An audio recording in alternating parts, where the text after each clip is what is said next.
What's up? Hey, so we are going to record the 10 minutes till midnight story that was published on New Year's Eve. So December 31st, 2023. And this is going to be the YouTube version, and then you'll see the recording here. So let's get to the story. All right, we're going to record. And 3, 2, 1.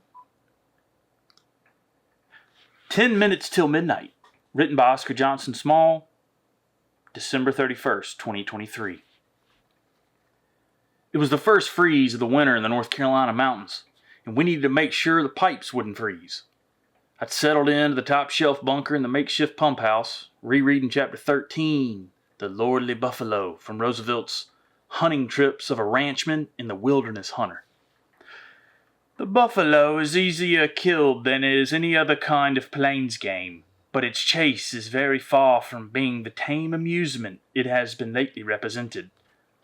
I have no idea why I just went into that voice there, but I'm going to go with it. I think it sounds Australian. Roosevelt was definitely not Australian, but I think I'm going to just dive in there.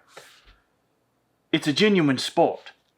It is in no way akin to various forms of so-called sport in vogue in parts of the East, such as killing a deer in a lake by a fire, hunting, or even watching at a runaway.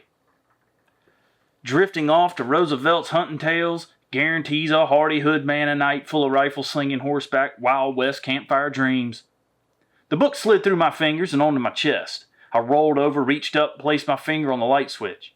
Being our first night in the little well house, I half-cocked my left eye to get one more glance at the boys, just to make sure they were asleep. See, this is where it gets annoying. Let's back up again. The book slid through my fingers and onto my chest as I rolled over, reached up, and placed my finger on the light switch. Being our first night in the little well house, I half-cocked my left eye to get one more glance at the boys, just to make sure they were sleeping before I killed the light. Dirt was knocked out, but Mud was not. A rare sight. Not only was he not asleep, he was in a staring contest with what looked like to be the back of Dirt's dog bed. "Mud!" I lightly whispered, trying not to wake up a sleeping cow dog, which is damn near impossible. True story. But he didn't flinch. I tried again. "Mud!" Nothing. Now he had my full attention. I kept my eyes on him as I turned, slid my legs down the side of the bunk, and lightly placed my feet on the floor. He hadn't flinched. Still lying on his bed, but with a dead stare facing the floor just behind and partially underneath Dirt's dog bed. Dirt lay still. He only opened his eyes, oblivious to Mud's staring contest with the floor. And the real reason I crept out of my loft. We're going to redo that one. You ready? Dirt lay still.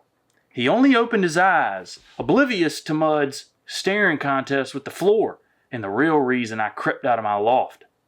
Dirt likely assumed I needed one last spoonful of peanut butter before I killed the light until I turned my attention away from the kitchenette. I bent over, pulled up the back of the dog bed to find what Mud was looking at. And yeah, I eat peanut butter before I go to... I mean, it's just a spoon. It's, it's nothing. It's just like a quick, yeah, whatever.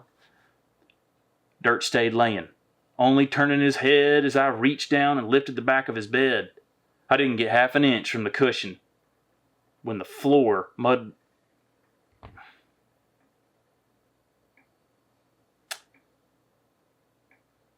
Dirt stayed lying, only turning his head slightly as I reached down and lifted the back of his bed. I didn't get half an inch of the cushion from the floor when Mud dove nose first and mouth open at what looked like the white label sewn into the bed. But as soon as Mud's teeth made contact with the label, a small gray furry-tailed critter leaped into the air and landed on the rear end of a cow dog in a full-blown panic attack. I jumped back. Dirt jumped up, and the dog beds flew everywhere.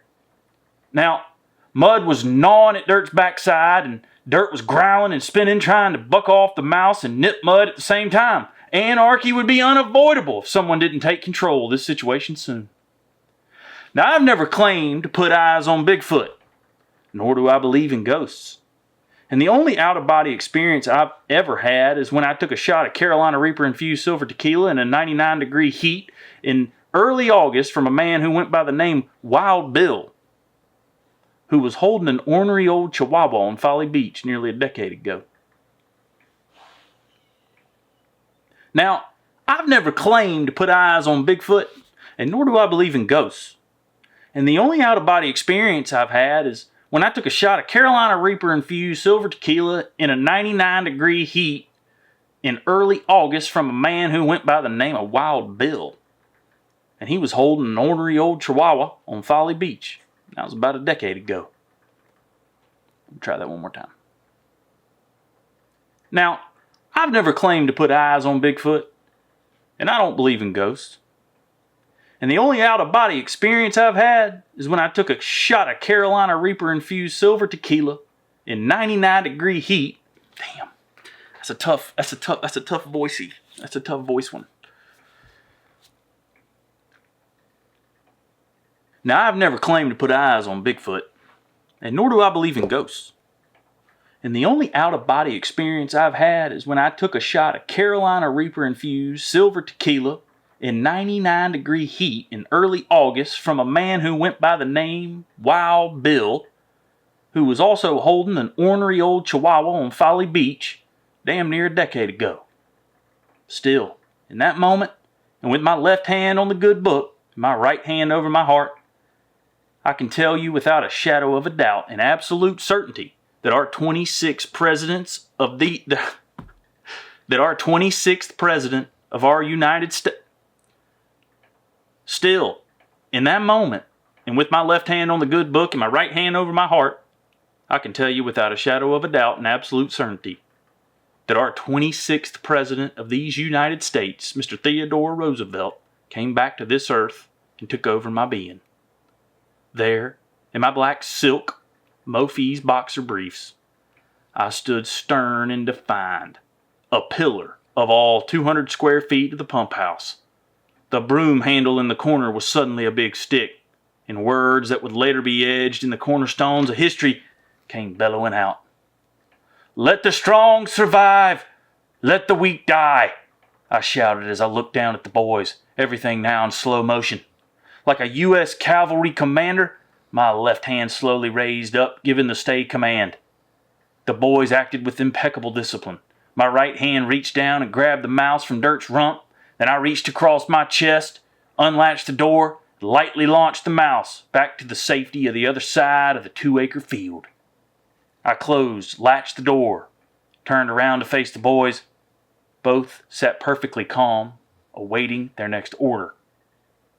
Roosevelt's final words echoed through the pump house in a whisper. "If I must choose between peace and righteousness, I choose righteousness." I looked at the boys. They looked back at me. We had a mouse problem, and there was only one entry they could have been using. The hole we forgot to patch before nailing the new wall under the kitchenette counter we'd spent all day replacing. I reached over, grabbed the Sawzall, plugged it in. We knew what we had to do. I took a glance at the clock, 11:50 p.m. Perfect. I softly whispered, reaching up to twirl my imaginary walrus mustache. 10 minutes till midnight. We went to sleep assuming we'd fixed the wall correctly. We didn't mean to leave an unpatched hole. We simply forgot about it. In 2024, let's work together and accept that we all make mistakes. It's not our mistakes that define us. It's how we respond to them and the lessons that they teach us. That's cute. Cute story. And here's a quote from Theodore. "The only man who never makes mistakes is the man who never does anything." That would have been a better voice. "The only man who never makes mistakes is the man who never does anything." Yeah, that would have been. But yeah, that's a cool one. That's a good story. Now, the theory behind that is actually very true, what happened. And we were changing out the well filter, and I had to remove this little super thin pieces of wood that were back there, and there was a entry into the back from the outside where like a hose pipe went through, and that's where these little mouse were getting in. I mean, that is 100% accurate as to what happened. Totally hilarious. Yeah, and man, Wow, that's funny. I want to say a little side note to this. When you read these stories, reading them out loud really makes me realize, I think, maybe change how I'm writing. So me doing this is super beneficial to me because I love writing how I talk. I think that's that's just the way I like to do it. I can tell that I am always so animated when I'm writing. I'm trying to get the feeling out, and I read the words very similar to how I'm actually writing. So that's interesting. I would love to know some thoughts on that if anybody else kind of seems to do that.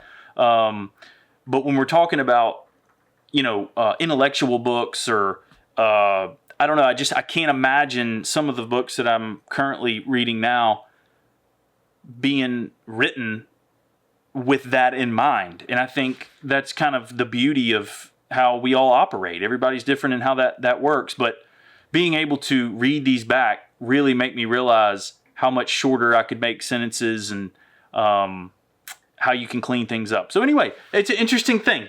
But 10 minutes till midnight, hope you enjoyed it.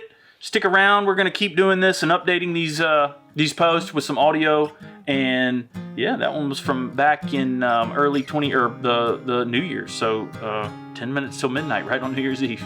So yeah, good stuff. All right, 10 minutes till midnight. See you next time. Peace.